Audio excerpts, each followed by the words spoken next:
West Hartford's two public high schools, Conard and Hall, will now both have new team names and new mascots soon. Channel 3 Eyewitnesses reporter Roger Suzanne, and he is live outside Conard High School in West Hartford with those details. And Roger, this is all about cultural sensitivity. Good morning, Wendell, and you are absolutely right. That is a huge part of this because supporters of these changes have for years argued that the names Conard Chieftains and Hall Warriors were offensive or at least insensitive. But this decision was motivated, at least in part, also because of money. Let me explain.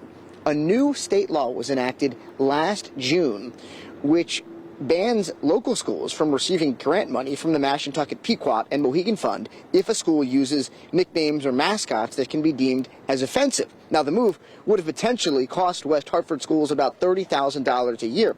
But just as importantly, it also rekindled a debate that has been swirling within the West Hartford Board of Ed since 2015.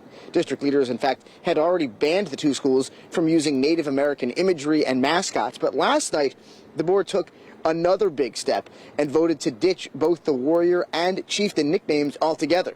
District leaders hope to come up with new mascots for both schools by June. But last night, in a pretty evenly divided public meeting, critics and supporters sparred over whether this is a good step. Now is time for a change, and I want West Hartford to continue its legacy of being an enforcer of such. History is not there for you to like or dislike. It is there for you to learn from.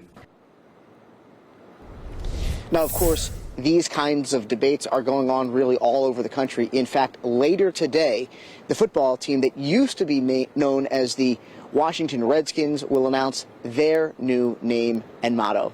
Reporting live in West Hartford, I'm Roger Suzanne, Channel 3 Eyewitness News.